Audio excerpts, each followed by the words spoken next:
You're listening to Overhead Story Channel. Enjoy. I got off work early that Friday, nerves buzzing through my chest like static. I had this whole plan in place, months in the making, really. Our 7th wedding anniversary. I was proud of myself for once. Normally Morgan was the one who remembered dates, who sent thoughtful texts and bought the kind of gifts that made people feel seen. But this time I was ahead of the game. I had reserved a secluded cabin in Asheville, 2 nights with a view of the mountains, no cell signal, a fireplace, and a clawfoot tub she always said she wanted to soak in. I even printed the reservation details on nice linen paper, folded it into a card, and tucked it into an envelope with a dumb little pun on the front, something about climbing new heights together. It was cheesy, sure, but it was us. Or it used to be. I stopped at the florist on the way home and picked up a fresh bouquet of white tulips. Her favorite. I imagined the look on her face. She'd be surprised. Maybe even a little emotional. I kept replaying the moment in my head during the drive, the hug, the kiss, the grateful look in her eyes. We'd both been busy lately, too busy, and I thought maybe this trip would be the reset we needed. When I pulled into our driveway, the sun was still high. It felt like spring had finally decided to show up. I remember the way the breeze moved through the trees in the front yard, how the neighborhood kids were biking in the cul-de-sac like they had no idea that someone's life was about to split down the middle. I unlocked the front door and stepped into the quiet. Our living room was spotless. Not the kind of clean you do when you're tidying up after yourself. No, this was the kind of clean you do when you're preparing to leave. It was like I'd walked into a photograph of our life rather than the real thing. And then I saw it. A suitcase. Hers. Neatly zipped, standing upright by the couch. I stood there for a second, processing it. The suitcase wasn't like her usual travel bag either. It was the hardshell, expensive one she used sparingly. The one she took when she wanted to look put together. I moved slowly into the room, the flowers still in my hand. There were 2 wine glasses on the coffee table. Both half full, both still giving off that faint warmth that tells you someone had just been drinking from them. That's when I heard her footsteps from down the hall. She came into view from the hallway wearing a dress I didn't recognize. Not S**XY exactly. But different. Elegant. Deep maroon, snug around the waist, high neckline, long sleeves. Not something she'd wear around the house. Not even for a video call. She looked surprised to see me, like she hadn't expected me for another hour, like I'd caught her in the middle of something. "Oh," she said, blinking. "You're home early." She didn't sound excited. Just thrown off. I gave a smile that I hoped didn't look as stiff as it felt. "Wanted to surprise you. Happy anniversary." I held up the tulips and the envelope. Her eyes flicked between the flowers, the envelope, and too quickly, the suitcase. "Oh, Jake," she said, already moving toward the coat rack. "God, I completely forgot to tell you. I have to go to Orlando tonight." She grabbed her coat and tossed it over her arm. "It's a work thing. Last minute. They're short one person for the marketing panel at the tech conference. I'm filling in." I stood there, still holding the flowers, my grip tightening a little as she moved around me with surgical efficiency. Wait, I said, trying to catch up. "You're leaving now?" "Yeah," she said, glancing at her watch. "My flight's in 2 hours. I need to grab an Uber or I'm gonna miss it." She wasn't even making eye contact. Her voice had that rehearsed rhythm to it, like this was a script she'd practiced already. I looked down at the envelope in my hand, then back at the suitcase. "Since when?" I asked. "Since this morning, basically." I didn't want to go, believe me, but Gary made it sound like the whole thing would fall apart without someone from our team there. And I guess I'm the only one who knows both the product and the brand voice. I blinked. "Orlando." "Yeah. You told me your team's conference was next month. And it was in Chicago." She froze for half a second. "Just enough." "That's the big one," she said, recovering fast. "This is just a small thing. Internal partners mostly. It came up out of nowhere." I looked past her toward the hallway like maybe the answers were there. "Who were you drinking with?" "That did it." Her face stiffened. The soft edge disappeared. "I had a glass while I packed," she said. "Just easing the stress." I motioned to the table with a tilt of my head. "There are 2 glasses." She hesitated again, then gave a thin smile. "One's from earlier this week. I forgot to rinse it." I didn't say anything. I couldn't. She stepped closer, kissed me quickly on the cheek like you would your brother or your boss. "I'll text you when I land, okay? We'll do something when I'm back. I promise." And just like that, she was out the door. I stood there for a long time, not moving, not thinking. The envelope in my hand started to wrinkle under the pressure of my fingers. The tulips drooped a little, bending in my grip like even they didn't know what to do anymore. I looked around the room like maybe some hidden camera would swing down and tell me this was a prank. That any second now she'd come bursting back in, laughing, telling me it was all a joke. But there was only silence. The clock ticked on the wall. The air still held her perfume. And I just stood there, husband, planner, fool, holding a vacation I was never going to take. I set the flowers on the kitchen counter and sat down on the edge of the couch. The wine glasses were still there, the red wines staining the inside of the glass in slow, tired streaks. My phone buzzed in my pocket. A text from Morgan. Boarding now. Sorry again. Love you. I stared at the screen for a long time. Then I flipped it face down. And I just sat there, surrounded by all the things I thought I understood, wondering when it had all started falling apart. That night, I didn't move for hours. I sat in that same spot on the couch, the same cushion we used to share during movie nights, trying to make sense of what had just happened. The house was still. Too still. I could hear the hum of the fridge and the occasional creak of the floorboards like the place itself was whispering things I didn't want to hear. My hand was still resting on the folded reservation envelope. I hadn't opened it again. What was the point? She was gone. She left on our anniversary. With no warning, no discussion, no glance back. I couldn't shake the image of her suitcase sitting there so neatly like it had been packed for hours. Maybe even since the morning. Maybe even the night before. That thought made my stomach twist. I tried to distract myself, opened a bottle of wine I'd bought for the trip, poured myself a glass, then stared at it like it might give me answers. It didn't. I didn't even drink it. I just sat there, alone in the living room, tracing memories that suddenly didn't feel as warm as they once did. By midnight, I couldn't pretend anymore.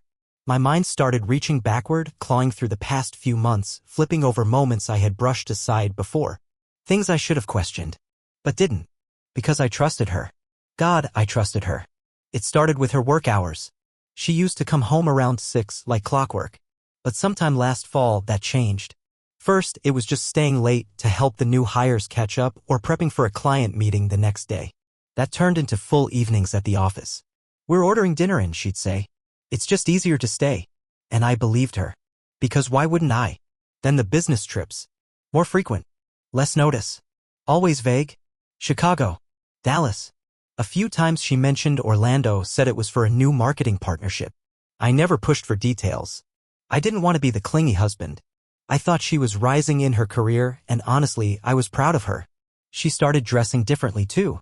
Nicer. Not just for work, but in general. Buying new blouses, new shoes. She used to throw on yoga pants and a hoodie when she worked from home. But lately, even her casual looked curated. Like she was dressing for someone, but not for me. Her phone habits changed too. Subtly at first. She stopped leaving it face up. Started flipping it over when she set it on the table. No big deal. But then she took it everywhere with her, even to the bathroom. Started using her laptop in private more often. I'd walk into the room and she'd close tabs without a word. Work stuff, she'd say. Just contracts and internal chatter you wouldn't care about. There were fewer texts to me. Fewer check-ins. She used to send me dumb memes in the middle of the day. Tell me she missed me. That stopped around Christmas. I figured she was just stressed. Overworked. I told myself it was normal. One night, maybe 6 weeks ago, I asked her what she wanted for dinner. She was scrolling through her phone. Lying in bed. She didn't even look up. Whatever, she muttered. I'm not hungry. I remember just standing there in the doorway, holding a takeout menu. And for the first time in a long time, I felt like a guest in my own marriage. I told myself it was a phase, a rough patch. Every couple goes through those, right? Now I wasn't so sure. The next morning, I woke up to an empty bed. That wasn't unusual anymore. Morgan said she liked to journal in the mornings, get her head clear before work. She'd always done it at the kitchen table. I dragged myself out of bed, still in last night's clothes, and found the house empty, quiet, like the night before had never happened. She was already gone. There was no note, no text. Her toothbrush was still in the holder, but her hairbrush was gone. So was her charger. And yet, now that I was thinking about it, her perfume bottle. The nice one. The one she only used when she was client-facing. She hadn't forgotten anything. I finally opened my laptop and looked up the conference she claimed to be attending. I started with the biggest Orlando tech events. A few came up, but none that listed her company or her on the speaker roster. I checked the hotel she usually stayed at during work trips. No mention of it on her calendar. Nothing in her emails, at least the ones I had access to. I didn't want to be that guy. The snooper. The paranoid husband. But she'd lied to me. She left on our anniversary. I was past giving her the benefit of the doubt. Later that afternoon, I sat on our front porch with a notebook in my lap and started listing every odd thing I could remember from the past year. Little things. Things I had ignored. Changed her passcode 3 months ago. Said it was company policy. Stopped syncing her calendar with our shared one. Her coworker Alex texted her after 11 p.m. Once, she said it was about a pitch deck. Said she was too tired to be int** mate. For weeks, took a trip to visit her sister. But her sister posted photos from an entirely different city that same weekend. I kept writing until the list looked like a wall of warning signs. They were all there, one after another. I just didn't connect them in time. That night, I looked through old photos. I don't know why. Maybe I was hoping to remind myself of the good times. Of who we used to be. There was one from 2 years ago. Us at Lake Lure, sitting on the dock with our feet in the water. She was laughing, leaning into me, and I looked so damn happy. That guy didn't know what was coming. That guy had no idea how distant a person could become while still sleeping beside you. I wanted to call her, ask her where she really was, who she was with, but I didn't. Instead, I opened her side of the closet. It was less full than it used to be. A few pairs of heels missing. Some dresses. Even a few of her coats.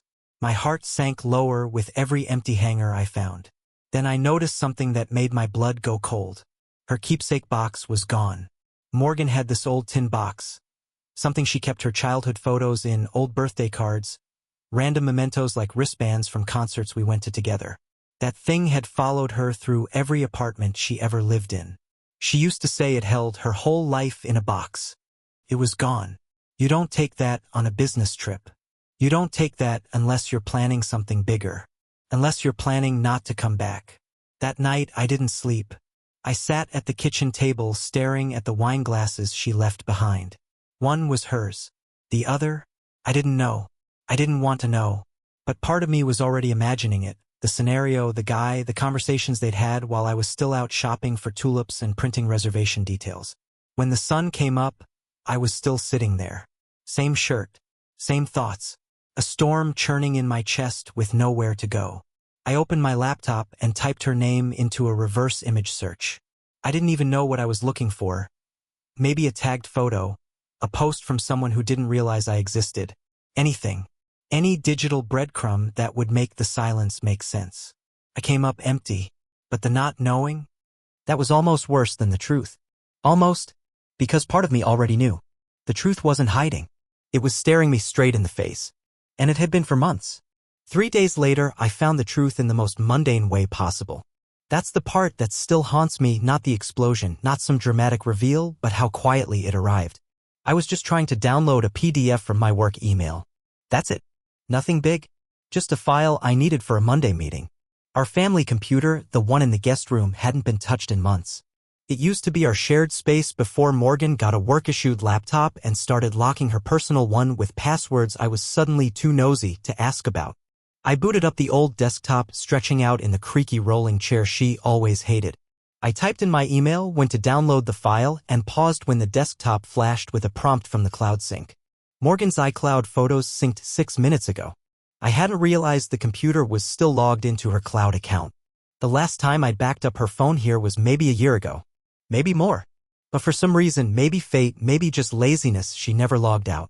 I stared at the notification, hovered over it, closed the browser window and opened the Photos folder instead. Not proud of it. Not ashamed either. Not anymore. The folder loaded slowly like it knew it was about to destroy me. There were hundreds of images, old stuff mixed in with new. I recognized most of them. Beach trips, holidays, blurry selfies from restaurants we used to go to before we both got too busy. But then the timestamps shifted. The newer ones started popping in. And that's when I saw him. Tall, dark-haired. Same guy she introduced to me a year ago at her company's Christmas party. Said he was a senior brand strategist named Drew. Back then I shook his hand, offered him a beer, made small talk about baseball. Never thought twice. Now here he was again. In dozens of photos with my wife. In a villa somewhere warm, sunlight casting long, golden shadows across stone balconies and white curtains. She was in a white bikini I'd never seen before, lounging beside him by a private pool, her feet tangled with his beneath a towel. Breakfast in bed. Her hair messy, no makeup, that familiar sleepy smile I used to wake up to every Sunday morning. But now it was meant for someone else. He was holding the camera. She was holding his hand. I flipped through photo after photo, unable to stop. It was like watching a train crash in slow motion, knowing I was the one tied to the tracks. One image stood out. Burned into me. She was leaning against a stone wall in a black sundress, sunglasses perched on her head. He was kissing her shoulder. The background, blue ocean, white cliffside, looked like something from a travel magazine. The date in the corner? The same weekend she told me she was at a business seminar in Chicago. I backed out of the photo viewer and just sat there, staring at the screen, my hands frozen over the mouse. I remember hearing a neighbor's dog barking outside and thinking how normal the world still sounded. How indifferent everything was to what had just cracked open inside me. I didn't cry. Not right away. I just felt numb. Like my body had shut off the emotional breaker switch to keep me from combusting on the spot. The thing about seeing something like that, something undeniable, is that it doesn't just hurt. It rewrites your past in real time. I started seeing everything differently. Every memory, every fight, every skipped dinner or business trip or awkward silence, it all rearranged itself in my head. And suddenly it all made sense. The late nights. The suitcase. The 2 wine glasses. The rehearsed explanations. The sudden Orlando conference. The missing keepsake box. Everything I'd been trying to rationalize suddenly had context. I wasn't overthinking. I wasn't insecure. I was right. I was being lied to. Repeatedly. Boldly. Systematically. The worst part? She didn't even bother to cover her tracks. Either she thought I wouldn't look or she didn't care if I did. I stayed in that chair for I don't know how long. Eventually, my fingers moved again. I copied everything. Every photo, every timestamp, every scrap of metadata, and saved it to a new folder labeled Morgan Villa. I don't know why I called it that. Maybe because it was easier than calling it what it really was. Proof. I stared at the last photo in the batch. They were in bed, blankets low, half covered. A bottle of wine on the nightstand, 2 glasses beside it. She looked so at ease. So content. A version of her I hadn't seen in months. Maybe longer. And the man, Drew, he wasn't some fling. He wasn't just a coworker or a mistake. You don't smile at a fling like that. You don't bring them to villas or take slow breakfast selfies in bed. This wasn't new. This wasn't just happening.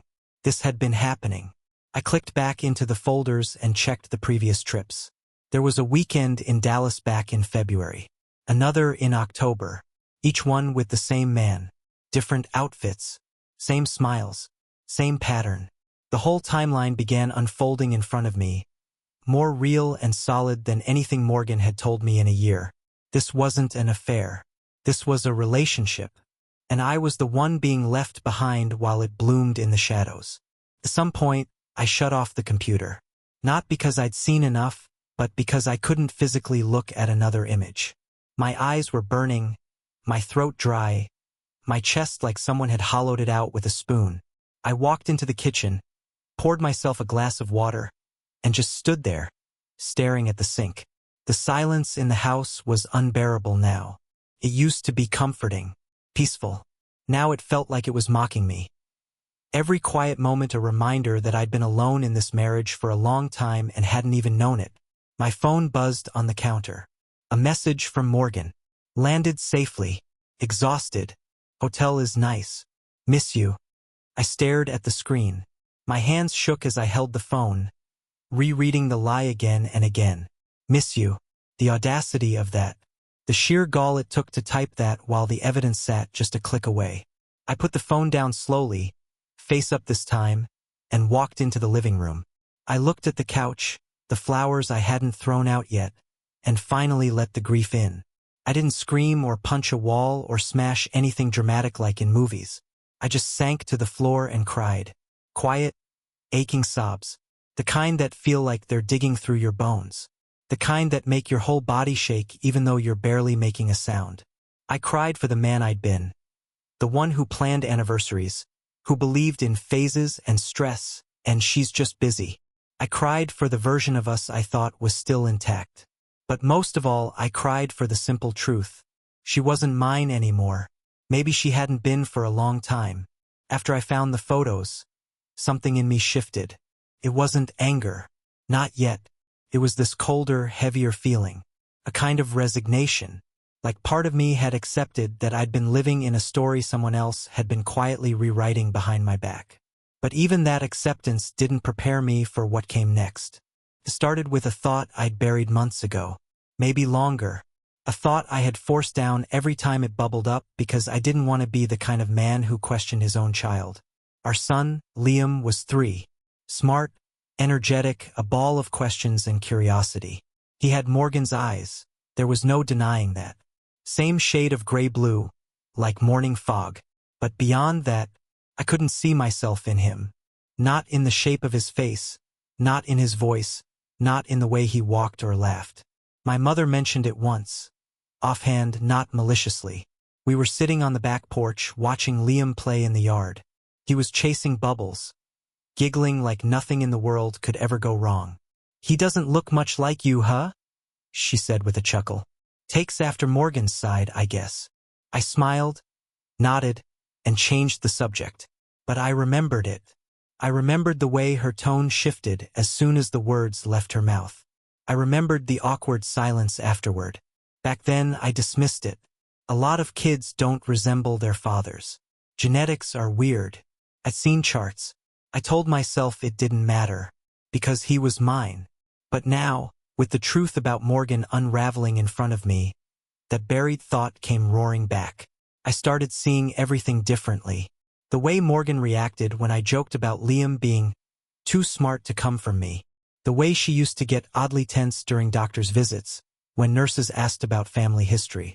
The way she once snapped at me, just out of nowhere, when I commented that Liam had Drew's exact shade of hair. That should have been the moment I knew. But knowing and proving are two different things. I ordered the DNA test quietly, online. One of those discreet kits. Swab seal, mail.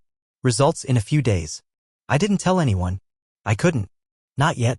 I needed facts, not just suspicion, not another wave of emotional speculation I couldn't afford to drown in. I swabbed Liam's cheek while he was watching cartoons, oblivious. Just told him it was for a fun science game. He giggled, opened wide, and went right back to his show. I nearly broke down right then, just looking at him, this little boy who thought the world was good and simple and full of answers. A week later, the results came in. I opened the email with trembling hands. My heart was pounding so loudly I could hear it over the hum of the refrigerator. I had to read the line 3 times before it really landed. Probability of paternity, 0%. You are not the biological father. I don't know how long I stood there. The words on the screen blurred. My legs felt unsteady. I didn't cry. Not like before. I just went cold. Like the grief had gone so deep it had frozen over. This wasn't just betrayal anymore. This was identity theft. This was 3 years of bedtime stories, scraped knees, lullabies, diapers, doctor visits, tears wiped away, mine. All of them mine. And none of them meant what I thought they did. He was still my son. But not by blood. And not by choice, not anymore. Morgan had taken even that from me. I didn't know what to do with the results at first. I didn't want to scream. I didn't want to yell. I wanted her to see it. To look me in the eye and explain how she lived with the secret. How she kissed me goodnight knowing the truth. How she let me fall in love with a child that wasn't mine, knowing full well what she'd done. But when she came back from her trip Orlando, or wherever she really was, she acted like everything was fine. Like we were just in a weird spot. Like all of this could be fixed with a dinner reservation and a babysitter. I didn't say anything. I waited. Then I planned the dinner. At our house? Sunday night. I invited her parents, just like she used to when she wanted to feel like a real family. I told them it was a catch-up dinner, nothing formal. Morgan smiled when I mentioned it. Said it was sweet of me to organize something. Said she missed seeing her folks. She didn't suspect a thing. That night, I cooked her favorite salmon with lemon herb butter. Mashed potatoes. Steamed broccoli. Real tablecloth. Candles. The whole show. I set the table neatly just like she used to ask me to. I even laid out matching napkins. But in the center of the table, just beside her plate, I placed a sealed folder. Inside was a single printed sheet. The DNA results. Highlighted. The meal started off normal. Light chatter. Her dad complimented the salmon. Her mom talked about her book club. Morgan smiled, laughed, poured wine. She looked happy. Relaxed. Like the house wasn't crumbling around her. I didn't speak much. I just waited. And when dessert came, store-bought tiramisu, I finally cleared my throat. There's something I need to share, I said, placing my fork down. Morgan looked at me, confused. I gestured to the folder. Could you open that, please? She hesitated. Reached for it. Opened it slowly. It only took her a second to understand what she was looking at. Her hands froze. Her expression shifted from confusion to recognition to panic. She looked up at me. Jake? Her voice cracked. Her parents both leaned in, reading the paper over her shoulder. Her mom gasped. Her dad swore under his breath. No one moved. No one touched their plates after that. Morgan opened her mouth to speak, but nothing came out. She stared at me, eyes wide, lip trembling, searching for the right lie. But this time, there wasn't one big enough to climb out of the hole she dug. I didn't say anything. I didn't yell. I just sat back in my chair, letting the weight of the truth settle over the room. Her mom stood up first. Quietly. Took her purse and walked out. Her father followed soon after. Didn't even look at Morgan as he passed. Then it was just the two of us. She reached across the table, voice breaking. I didn't know for sure. I swear, Jake. I didn't know until after he was born. I was scared. I didn't know how to tell you. I looked at her, really looked at her.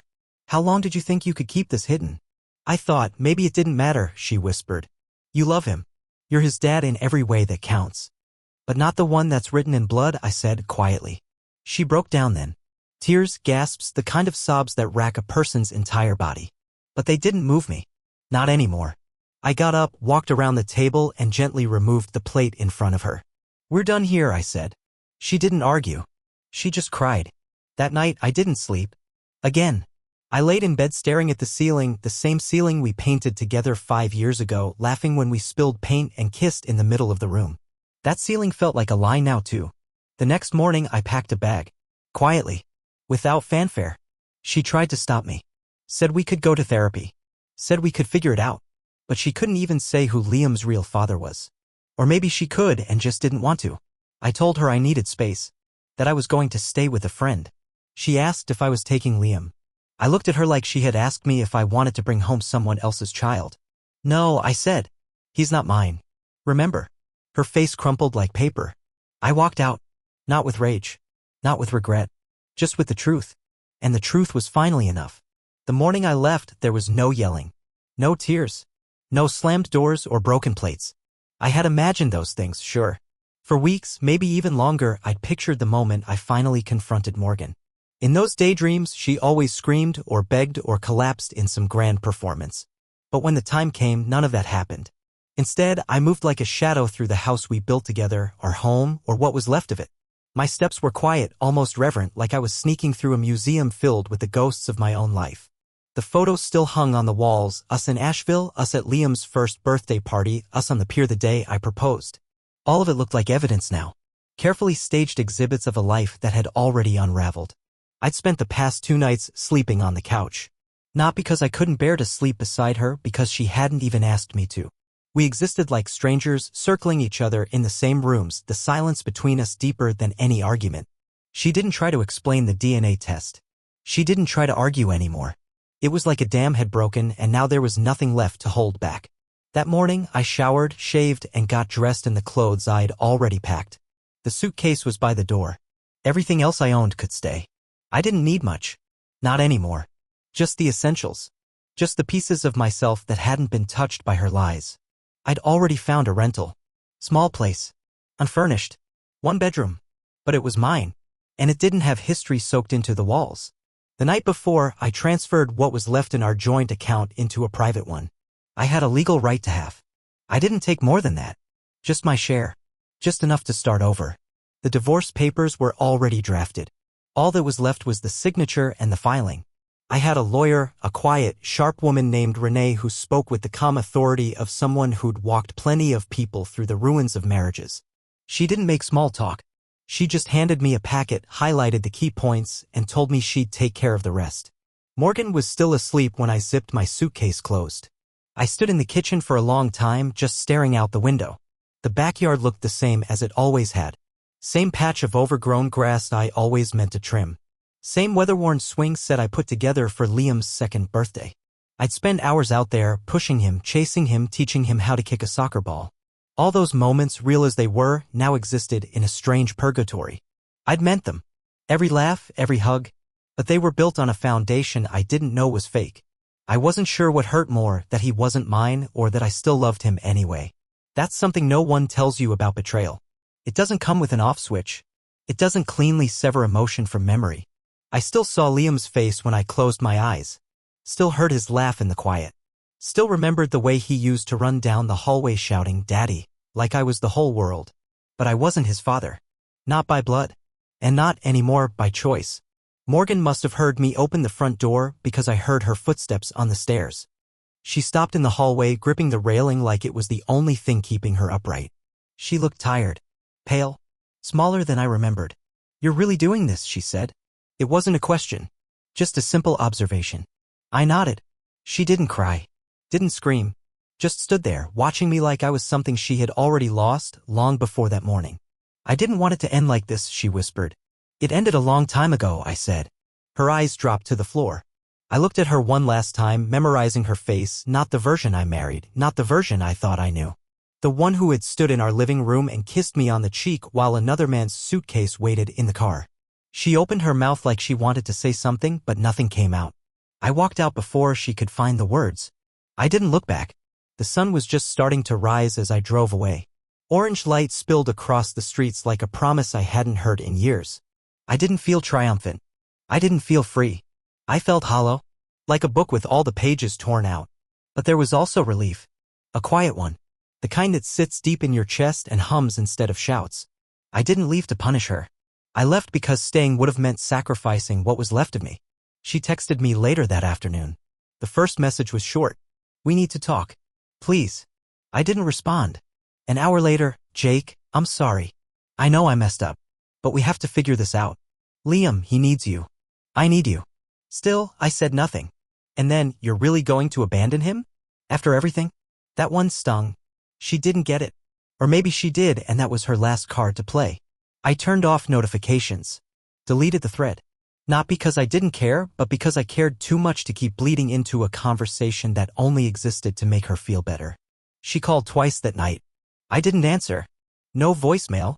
Just missed calls with her name lighting up my screen like a ghost. The next morning, I changed my number. No goodbye. No explanation. Just quiet. And maybe in a strange way that was justice. I wasn't looking for revenge. I wasn't out to destroy her or make her hurt the way I had. That wasn't what I wanted. I just wanted peace. So I built it brick by brick. I bought a second-hand couch, a folding table, and a mattress. Cooked simple meals. Opened the windows. Let sunlight into a space that didn't smell like guilt. It was lonely, but it was honest. For the first time in months, I could breathe. I didn't check her social media. I didn't ask mutual friends for updates. I didn't drive by the house. I didn't need to. That part of my life was over. She tried again, weeks later. A letter this time handwritten in a shaky script that barely resembled the woman I used to know. In it, she said everything you'd expect. That she was sorry. That she never meant to hurt me. That Liam still asked for me. That she was seeing a therapist. That she hoped we could talk someday. I read it once. Folded it carefully. Placed it in a drawer. Never read it again. Some silences don't need to be filled. Some goodbyes don't need echoes. And some closures come not from confrontation but from the simple act of walking away with your dignity intact.